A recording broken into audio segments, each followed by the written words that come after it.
బేకార్ ఈ ఫీల్డ్ లో కాకుండా ఏదైనా బిజినెస్ ఫీల్డ్ ఇంకా వేరే ఏదైనా ఫీల్డ్ చూసుకుంటే బెస్ట్. వ్యవసాయం చాలా బెస్ట్. అంటే కొంతమంది ఏంటంటే కారు కొనేసి కంపెనీలో పెట్టేస్తే డబ్బులు వస్తాయి అనుకుంటారు. సాఫ్ట్వేర్ కంపెనీస్ లో వాళ్ళకి ఏం చెప్తారన్న? కంపెనీస్ వల్ల పెడితే అన్న పొద్దున్న 6 గంటలకి వస్తా, నైట్కి 12, 11:30 అవుతుంది. ఈఎంఐ ఏం కట్టాలి, రూమ్ రెంట్లు ఏం కట్టాలి, అంతా బైక్ ట్యాక్సీలు, ఆటో ట్యాక్సీల వల్ల మొత్తం ఏదన్నా చిన్న ఇష్యూ అయిందనుకో దీనికి పెట్టలేము, చేయలేము. చాలా మంది ఇప్పుడు మన ఓలా బుక్ చేస్తే ఆటో ఫేరు, కార్ ఫేరు సేమ్ 10 రూపీస్ కూడా. నమస్తే అన్న. నమస్తే సార్. మీ పేరు? అమృత్వర్ బాలాజీ. ఏం చేస్తుంటారు అన్న? సార్ క్యాబ్ నడిపిస్తుంటాం. ఎలా ఉందన్న? పర్ డే ఎంత సంపాదిస్తారు? పర్ డే ఇంతకు ముందు లాగా లేదన్న. ఇప్పుడు బిజినెస్ బాగా డౌన్ అయింది. రోజుకి 2000, 1500 అలా వస్తున్నాయి. ఓలా ఊబర్ కమిషన్ ఎక్కువైనాయి. ఇప్పుడు ఓలా ఓడేమో కమిషన్ తగ్గించిండు. ర్యాపిడో కొంచెం బాగుంది అన్న ఇప్పుడైతే మాకు. అంటే ఒకప్పుడు ఎంత వచ్చేది? ఇప్పుడు ఒకప్పుడు అంటే మేము రోజుకి 4000 అట్లా చేసి పెట్టేవాళ్ళం అన్న. పర్ డే పెట్రోల్ పోను, డీజిల్ పోను 2000 మిగిలింది. ఇప్పుడు అవి కూడా మిగులుతలేవు. ఎంత మీకు ఇప్పుడు ఎంత పెట్రోల్కి ఎంత అవుతుంది? ఎంత మిగులుద్ది ఫైనల్ గా? మీరు ఇంటికి వెళ్ళేటప్పుడు ఎంత తీసుకెళ్తారు? 2000. 1000 రూపాయలు అన్న. 1000-1200 అవుతుంది. ఇప్పుడు ఈఎంఐ ఏం కట్టాలి, రూమ్ రెంట్లు ఏం కట్టాలి, అంతా. ఎన్ని గంటలు వర్క్ చేస్తారు అన్న? పొద్దున్న 6 గంటలకి వస్తా, నైట్కి 12, 11:30 అవుతుంది. ఇదంతా ఫ్రీ బస్ వాళ్ళే అనుకోవచ్చా? అవును, ఫ్రీ బస్సు ప్లస్ ఇప్పుడు బైక్ ట్యాక్సీలు, ఆటో ట్యాక్సీల వల్ల మొత్తం లాస్ లో ఉంది. బైక్ ట్యాక్సీల గురించి ఏం చెప్తారు? బైక్ ట్యాక్సీలు అంటే ఇప్పుడు ప్రతి రైడ్ వాళ్ళకు ఇంపైర్ గా ఉంది కదన్న. చిన్న రైడ్ అయినా కూడా తీసుకుని వెళ్ళిపోతా ఉంటారు. ఇక మాకేమో ఒక రైల్వే స్టేషన్, ఎయిర్పోర్ట్ ఇట్లా పడుతుంది అంతే. ఇక నార్మల్ గా ఇట్లా కంపెనీస్లలో వచ్చి ఉంటాం. ఏంటి ఆటో వాళ్ళలో లోకల్, నాన్ లోకల్ అని ఇష్యూ జరుగుతుంది. అవును. మరి మీ క్యాబ్లలో ఏమైనా ఉంది అట్లా? క్యాబ్ పర్మిట్ మాది తెలంగాణ పర్మిట్ ఉంటది కదన్న. మొత్తం స్టేట్ అంతా పర్మిట్ ఉంటది. దానికి ఏం చేయలేరు. అంటే ఇప్పుడు మీ కార్లకి, ఆటోలకి అయితే ట్యాక్స్ ప్లేట్ అనేది ఉంది. ఇప్పుడు బైక్స్ కి అట్లా ట్యాక్స్ ప్లేట్ అనేది ఏమన్నా ఇష్టం వచ్చినట్టు తిరుగుతుంది. ఈ మధ్యన వస్తున్నాయి కదన్న బైక్లకి ట్యాక్స్ ప్లేట్ లెక్క ఎల్లో ప్లేట్ వస్తున్నాయి ఆల్రెడీ. ఇప్పుడు మనకంటే ఇప్పుడు ఎల్లో ప్లేట్ ఉంది కానీ అవి కూడా ఇప్పుడు చేస్తారు కదా, అవి పైన కొట్టుకుంటున్నారు. ఎవరన్నా ఇప్పుడు సాఫ్ట్వేర్ వాళ్ళు కూడా బైక్ల పైన జాబ్ చేస్తారు. అది ఇబ్బంది అవుతుంది మాకంతా. సాఫ్ట్వేర్ కూడా బైక్ కొట్టుకుంటూ ర్యాపిడో కొట్టుకుంటూ దాంట్లో కూడా ఇన్కమ్ చేస్తారు వాళ్ళు. అంటే వాళ్ళకి ఆల్రెడీ లక్షల ప్యాకేజ్ ఉంటుంది అంటారు కదా. ఇక వాళ్ళ ఇష్టం అన్న. అయ్యా ఎవరు ఇది అంతే. అందరు క్యాబ్లకి, ర్యాపిడోలకి, ఆటోలకి వస్తే మరి మీ పరిస్థితి ఏంది? ఏముందన్న, ఇంటికి పోవడం సపరేట్. ఇంత ముందంటే ఓలా, ర్యాపిడో లేవు కాబట్టి ఎవరు ట్రై చేయలేదు. వచ్చాయి కాబట్టి ట్రై చేస్తున్నారు. మరి రాకముందు ఎలా ఉంది? యాప్స్ వచ్చాక ఎలా ఉంది? ఫస్ట్ లో అయితే నేను ఊబర్ తోలేవాడిని అన్న. ఊబర్ కి 4,000 చేసేటోని. డీజిల్ బండి ఉండే, ఇప్పుడు పెట్రోల్ బండి తీసుకున్నది అమ్మేసి. అయితే పర్ డే 4,000 చేసేటోని. 2,000 పోను, 2,000 మిగులుతుండే మంచిగా. ఇప్పుడు అట్లా లేదు. పెట్రోల్ ఆవిరైతుంది. అది 1500 పోస్తున్నాం, 3,000 చేస్తున్నాం ఒక్కొక్కసారి ట్రిప్స్ పడితే. మీరేనా ఓనర్? ఓనర్ నేనే. ఈఎంఐ క్లియర్ అయినా? లేదన్న, ఇంకా 2 సంవత్సరాలు ఉంది. ఎప్పటి నుంచి, ఎన్ని సంవత్సరాల నుంచి చేస్తారు మీరు? నేను 2018 నుంచి వేరే వెహికల్ పైన చేసా. తర్వాతకి నేను ఓన్ కొనుక్కున్నా. ఈ కాలంలో డ్రైవర్ గా చేస్తే ఇన్కమ్ వస్తుందా? కార్ కొనుక్కొని చేస్తే ఇన్కమ్ వస్తుందా? డ్రైవర్ చేస్తేనే మనకు పైసలు మిగులుతాయి అన్న. ఇది ఏదన్నా చిన్న ఇష్యూ అయిందనుకో దీనికి పెట్టలేము, చేయలేము. అది ఇప్పుడు కస్టమర్స్ అంటే ప్యాసింజర్స్ తోటి మీకు ఇష్యూస్ ఎలా ఉంటాయి? ఇబ్బంది పెట్టే సిచ్యువేషన్స్ ఏమైనా ఉంటాయా night time? Passengers night time అట్లా నేను ఓవర్ గా వ్యూ చేసే వాళ్ళని పైన దించేస్తాను. మందు తాగి వచ్చారు అనుకోండి. జరిగిన ఒక ఇన్సిడెంట్ చెప్తారా? ఇన్సిడెంట్ ఏం జరగలేదు నాకు. ఇట్లా తాగొచ్చారు అనుకో, ఎక్కువ మాట్లాడుతారంటే దించేస్తా. నేను క్యాన్సిల్ చేసేస్తా మొత్తానికి. నువ్వు పైసలు ఇయ్యకు, దిగిపో అని చెప్తా. ఇంకా ఎలా ఉంటది బ్రో మొత్తానికి మీ డైలీ లైఫ్ గురించి? డైలీ లైఫ్ ఏమన్నా బయట తినడం, ఇగో ఆరామ్ ఇట్లా చెట్టు కింద ఆరామ్ కూర్చోవడం, బుకింగ్ పడితే పోవడం, లేదు. ఫ్యామిలీ ఎలా గడుస్తుంది అంటే ఏం చెప్తారు? ఫ్యామిలీ అంతే అన్న. స్కూల్ ఫీజులు పెరిగిపోయినాయి. స్కూల్ ఫీజు అంటే లేదన్న, ఇప్పుడు పాప చిన్నగా ఉంది, స్కూల్ ఫీజు లేదు. ఒకప్పుడు ఊబర్, ఓలా అని చెప్పేసి అందరు వచ్చేసి అప్పుడు కొంచెం బాగానే సంపాదించారు. అప్పుడు నేను వేరే అతను బండి నడిపిస్తుంటప్పుడు బాగానే ఉండే అన్న, బిజినెస్ మస్తు ఉండే. మధ్యాహ్నం వరకు 4,000 చేసుకుని పోయేటోండి నేను. ఆల్రెడీ ఆరాంతో రూమ్ లో ఉంటుండే ఈ పాటికి. కానీ ఈ పాటికి అట్లా లేదు. నైట్ మొత్తం కొట్టాల్సి వస్తుంది 12 దాకా. ఆయన కూడా అలా పైసలు కాకుండా డైరెక్ట్ ఓలా ఊబర్ కాకుండా డైరెక్ట్ ఇట్లా బుకింగ్స్ లాగా వెళ్తే మీకు బాగుంటుందా? బాగోదా? డైరెక్ట్ కిరాయి లాగా. కిరాయి పర్సనల్ కిరాయి ఉంటాయి అన్న.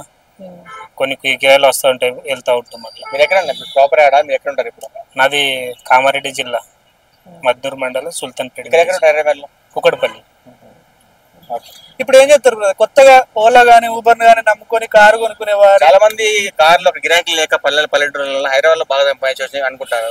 లేదన్న, అట్లాంటి ఏం లేవు ఓలా ఆశలు. కోసమే కారు కొనే వాళ్ళు కూడా ఉన్నారు. అలాంటి ఏం ఆశలు పెట్టుకోవద్దు, కంపెనీస్ పైన ఆశలు పెట్టుకోవద్దు. ఆ ట్రాఫిక్లలో ఇచ్చే అమౌంట్ వేసి వాళ్ళు అలా దౌర్జన్యం ఏంటంటే బండి ఎక్కిన తర్వాత వేసేయండి, అది చాలా దౌర్జన్యం. అట్లా ఆ దౌర్జన్యం తట్టుకోలేరు అబ్బా. అంటే కొంతమంది ఏంటంటే కారు కొనేసి కంపెనీలో పెట్టేస్తే డబ్బులు వస్తాయి అనుకుంటారు, సాఫ్ట్వేర్ కంపెనీస్ లో. వాళ్ళకి ఏం చెప్తారన్న? కంపెనీస్లలో పెడితే డబ్బులు వస్తలేదో తెలియదు కానీ కొన్ని కంపెనీస్లో అయితే మోసం చేస్తారు. ఎట్లా అంటే ప్యాకేజ్ లెక్క పెట్టి ఎగ్గొట్టడం కానీ అట్లా ఉంటాయి అంతే. సో మంచి కంపెనీ అయితే డబ్బులు బాగానే వస్తాయి. తెలిసిన కంపెనీ పెట్టుకున్నాం అనుకో మంచిగా ఉంటుంది. అదే ఇప్పుడు తెలియని కంపెనీలో పెట్టుకొని ఆ సూపర్వైజర్ ఉంటారు కదా, ఇప్పుడు మనం నెల చేసిన తర్వాత పైసలు ఇవ్వడు అట్లా. అన్నా నమస్తే అన్న, మీ పేరు? కృష్ణ. సో ఇప్పుడు మీరు ప్రెసెంట్ ఎట్లా దేంట్లో ఇస్తున్నా? ర్యాపిడో, ఓలా, ఊబర్ దేంట్లో ఇస్తున్నా? నేను ఊబర్ చేస్తాను. ఊబర్. సో ఎట్లుందన్న ఊబర్లో అంటే మీకు ఫేర్స్ అనేది ఎట్లా ఇస్తున్నారు? చాలా తక్కువ ఇస్తాడు, కమిషన్ ఎక్కువ తీసుకుంటుండు. కిలోమీటర్ పికప్ కూడా లాంగ్ ఇస్తాడు, ఫేర్ కరెక్ట్ ఇయ్యాడు. 10 కిలోమీటర్స్ వెళ్తాడంటే 100 రూపీస్ ఇవ్వడు. 100 రూపీస్లో దాంట్లో ఫ్యూల్, డ్రైవర్ అంతా ఏమంతా కిలోమీటర్స్కి 100 రూపీస్ అంటే దారుణంగా. అదే ఉంది. తప్పక ఫైనాన్స్ ఉంది, దాన్ని బట్టి ఫైనాన్స్ అదంతా వెళ్ళాలి కాబట్టి నడపాల్సి వస్తుంది అంతే. వేరే వర్క్ చేయలేం, దీంట్లోనే ఫస్ట్ నుంచి దీంట్లోనే ఉన్నాం. మీరు ఎప్పటి నుంచి ఫీల్డ్ లో ఉన్నారు? నేను 6 years అవుతుంది. సో మీరు వచ్చినప్పుడు ఎలా ఉంది ఫీల్డ్? వచ్చినప్పుడు ఫస్ట్ నేను స్టార్ట్ అయినప్పుడు పర్లేదు, అప్పుడు అంత ఇంత క్యాబ్స్ లేవు, చాలా తక్కువ ఉన్నాయి. బెటర్ ఉంది, ఫేర్ కూడా ఎక్కువ ఉంది అప్పుడు. ఇప్పుడు ఫేర్ తక్కువైంది, క్యాబ్స్ ఎక్కువైనాయి, అంత నడవట్లేదు. ఎందుకు తగ్గించాల్సింది, ఎందుకు వచ్చింది, ఎందుకు తగ్గిస్తున్నారు అంటారు?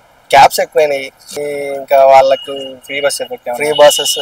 అంటే చాలా మంది ఏమన్నారు, క్యాబ్ డ్రైవర్స్ అంటే బయట నుంచి వస్తున్నారు, వాళ్ళ ఇల్లు కూడా ఉండట్లేదు, కార్లోనే ఉంటున్నారు, బయట తింటున్నారు, అది కూడా వాళ్ళ ఇష్టం వచ్చినప్పుడు నడిపిస్తున్నారు. మనమేమో ఇంటికి రూమ్కి వెళ్ళి టైం ప్రకారం ఫ్యామిలీ ఉంది చూసుకొని వచ్చేసరికి కొంచెం టైం పడుతుంది. వాళ్ళేమో బల్లనే తింటారు, బల్లనే వండుకుంటారు, ఇప్పుడు వస్తే అప్పుడు కొట్టేస్తూ ఉంటారు. సో ఇంతకుముందు మీకు డైలీ ఎంత వచ్చేది, ఇప్పుడు ఎంత వస్తున్నాయి అన్న? డైలీ 1800 వరకు వచ్చేది. అంటే మొత్తం మన ఫ్యూల్ అంత తీసి ఇంతకు ముందు. ఇప్పుడు 1000 వచ్చుడు చాలా కష్టం అవుతుంది. మార్నింగ్ ఇప్పుడు నేను 7 తీసాను, నైట్ 10 అవుతుంది, ఓసారి 11 కూడా అవుతుంది. మనకు అంతవరకు రావాలి కదా, రెంట్ వెళ్ళాలి, బండి రెంట్ వెళ్ళాలి, రూమ్ రెంట్ వెళ్ళాలి, ఇంట్లో ఫ్యామిలీ అంతా. ఇక బైక్ ట్యాక్సీ వల్ల మీకు ఎలాంటి ఇబ్బందులు ఎదురవుతాయి? బైక్ ట్యాక్సీ కూడా ఇక అది చిన్నగా, మనం బైక్ ట్యాక్సీ వల్ల పెద్దగా అంతకు ముందు బుకింగ్స్ కి ఇప్పుడు బుకింగ్స్ కి ఏమైనా తేడా ఉందా? ఏం లేదు. వాళ్ళు కార్ బుక్ చేసుకోలే, ఇంతకు ముందు కూడా ఆటోకి వెళ్ళేవాళ్ళు, ఆటో వాళ్ళకి ఎఫెక్ట్ పడుతుంది బైక్ నుంచి. సో చాలా మంది ఇప్పుడు మన ఓలా బుక్ చేస్తే auto fair, car fair same 10 rupees కూడా ఏం అదైతే అర్థం కావట్లేదు. ఆటోస్ అంటే ఆటోస్ తక్కువ ఉన్నాయి, అది కాక డీజిల్ బండ్లు ఇక్కడ నడవడియడం, మధ్యలో నడవడియం లేదు, డిస్టిక్ బండ్లని ఇక్కడ నడవడియడం లేదు, అందుకని అవి తక్కువ ఉంటున్నాయి. ట్రాఫిక్ ఉంటుంది కదా బాగా. పెద్ద వెహికల్ 4 వీలర్ అయితేనేమో 1 hour పడుతుంది, అది చందులలోకి నుంచి వెళ్ళిపోతాడు, ½ an hourలో వెళ్ళిపోతాడు.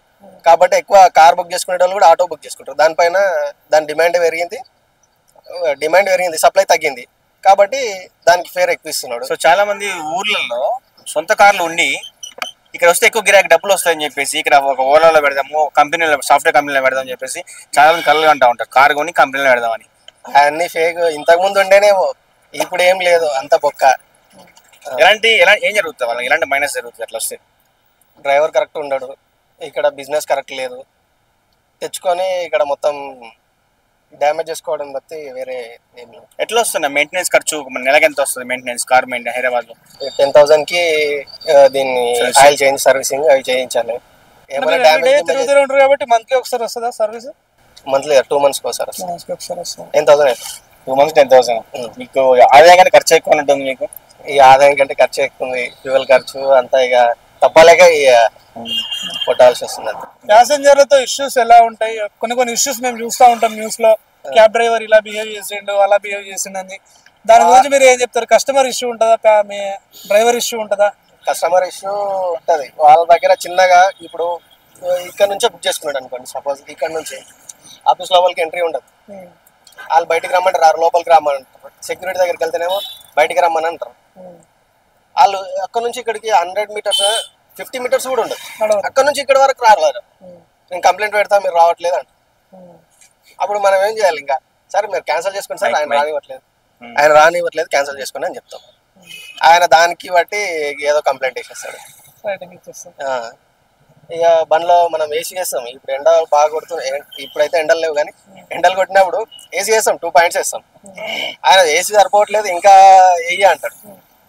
మనం ఏసీ ఇంకా 4 వేస్తే ఆడిచ్చేది 100 రూపాయలు ఇస్తాడు. ఆ 100 రూపాయలు ఏసీ వేస్తేనంటే ఇక మనకు మిగిలేదు ఏం లేదు, 10 రూపాయలు మిగులుతుంది. ఆయన డ్రాప్ చేశారు. ఏసీ వల్ల మీకు డిసడ్వాంటేజ్ ఏంటి? ఇట్లా పెట్రోల్ కాలుతుంది, డీజిల్ ఎక్కువ కలుగుతుంది. ఓకే. వర్షం వచ్చినప్పుడు ఎలా ఉంటుంది? సర్వీసెస్ ఎలా ఉంటాయి, బుకింగ్స్ ఎలా ఉంటాయి వర్షం వచ్చినప్పుడు? ఫేర్ ఎక్కువ ఉంటుంది, కాకపోతే వెళ్ళడానికి ఉండదు. మొత్తం ట్రాఫిక్ జామ్. 10 నిమిషాలు వర్షం పడుతుందంటే మొత్తం చెరువులు అయిపోతాయి, వెళ్ళడానికి ఉండదు. ఒక ట్రిప్ కొట్టేసరికి 1.5 hour అయిపోతుంది. 300 ఇస్తాడు, 10 కిలోమీటర్స్ వెళ్తానంటే 300 ఇస్తాడు వర్షం పడ్డప్పుడు. ఒక్కటి డ్రాప్ చేసేసరికి టైం అయిపోతుంది, ట్రైన్ అయిపోతుంది. సో ఫైనల్ గా ఏం చెప్తారు డ్రైవింగ్ లైఫ్ గురించి? ఎవరైనా బేకార్ ఈ ఫీల్డ్ లో కాకుండా ఏదైనా బిజినెస్ ఫీల్డ్, ఇంకా వేరే ఏదైనా ఫీల్డ్ చూసుకుంటే బెస్ట్. అందరూ ఇప్పుడున్న సిచువేషన్ కి అందరూ ఊహలు హైదరాబాద్ బాగా సంపాదిస్తారు డ్రైవర్స్ అని చెప్పేసి అంతా వాళ్ళ ఊహ అంతే. వ్యవసాయం చేసే బదులు వచ్చి డ్రైవింగ్ చేసుకోవడం బెస్ట్ అనుకుంటారు, వాళ్ళకి ఏం చెప్తారు? అదంతా వేస్ట్. వ్యవసాయం చాలా బెస్ట్. ఓకే.